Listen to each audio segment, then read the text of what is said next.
আজি নৱনিযুক্ত প্ৰদেশ কংগ্ৰেছৰ নেতৃত্ব লৈ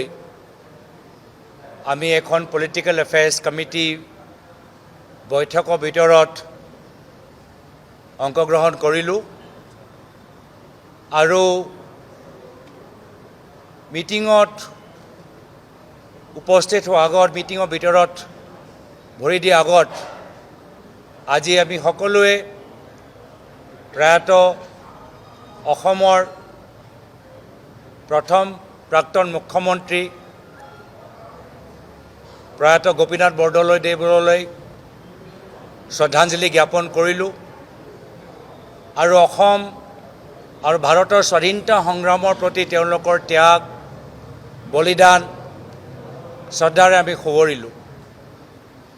লগে লগে পলিটিকেল এফেয়াৰ্ছ কমিটিঙৰ বৈঠকৰ আৰম্ভণিতে আমি প্ৰয়াত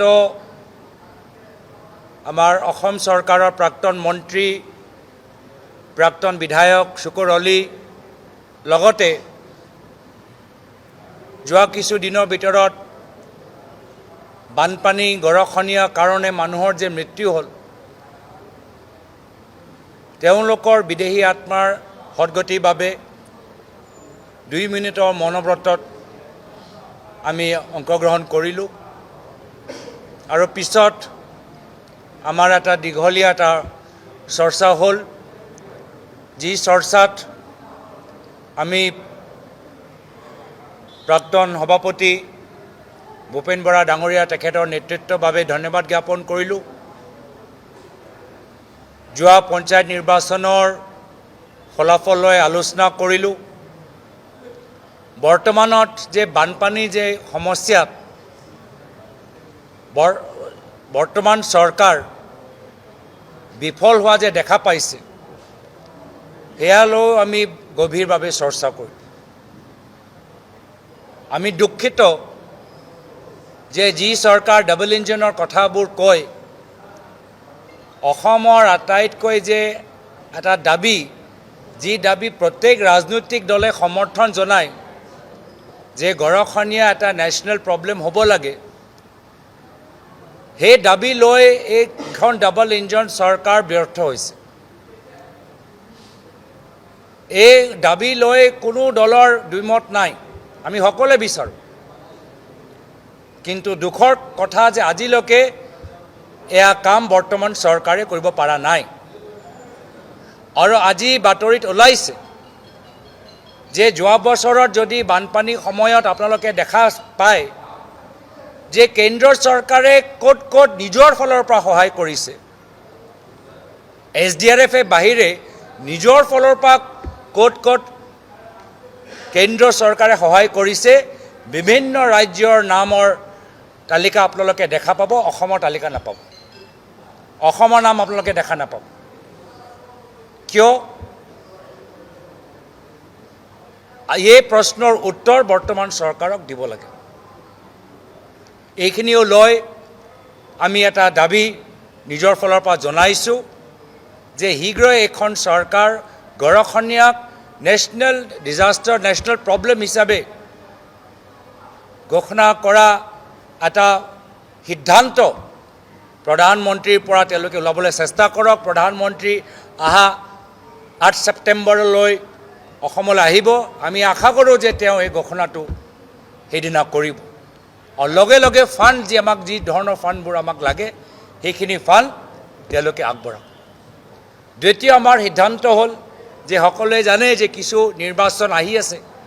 কিন্তু বিভিন্ন নিৰ্বাচনৰ মাজত BTRৰ নিৰ্বাচন যথেষ্ট ৰাইজৰ দৃষ্টি আকৰ্ষণ কৰে আৰু এইবাৰ আমালোকৰ সিদ্ধান্ত হৈছে যে BTR নিৰ্বাচন কংগ্ৰেছে গোটেই নিজৰ জোৰ লগাই এই নিৰ্বাচনত ভৰি দিব আৰু নিৰ্বাচনত আগবাঢ়ি যাব। তো আগন্তুক দিনৰ ভিতৰত আপোনালোকে দেখা পাব যে বিভিন্ন নিৰ্বাচনৰ লগতে BTR ওপৰত কংগ্ৰেছ দলে বিশেষ চকু দিব। তৃতীয় কথা আমি দেখা পাইছোঁ যে যিমান ওচৰত বিধানসভা নিৰ্বাচন আহি আছে বৰ্তমান চৰকাৰ ভয় ভাবুকি আৰু হিংসা ৰাজনীতি কৰিবলৈ আৰম্ভ কৰিছে আৰু সেই কাৰণে আমি বিচাৰো যে আমাৰ অসমৰ ভিতৰত অসম চুক্তি অনুসৰি যিখিনি গাইডলাইন্স আছে বিদেশী সম্পৰ্কত সেই গাইডলাইন্সবোৰ মানি ল'ব লাগে সেই গাইডলাইন্স মতে কামখিনি হ'ব লাগে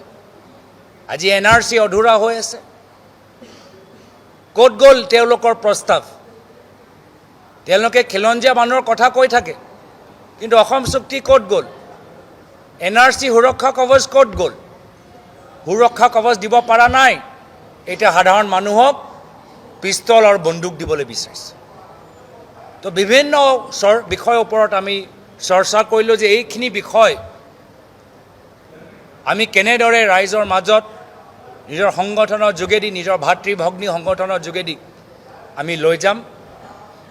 আমাৰ দীঘলীয়া এখন মিটিং য'ত প্ৰায় সবেই নিজৰ নিজৰ কথাখিনি ক'লে প্ৰাক্তন সভাপতি ঘাটুৱাৰ ছাৰ ডাঙৰীয়াই হওক প্ৰাক্তন সভাপতি ভূপেন বৰা ডাঙৰীয়াই হওক আমাৰ এগৰাকী সাংসদ প্ৰদ্যুৎ বৰদলৈ ডাঙৰীয়া বৰ্তমান সময়ত বিদেশত আছে কিন্তু মিটিঙৰ আগতে তেওঁলোকে নিজৰ মন্তব্য নিজৰ ৰায় লিখিতভাৱে আমাক জনোৱা হৈছে তো এইখিনি কথা আমি আপোনালোকক জনাইছোঁ and now I will request AICC general secretary in charge of Assam Jitendra Singh ji आप अपनी बात मीडिया के सामने रखें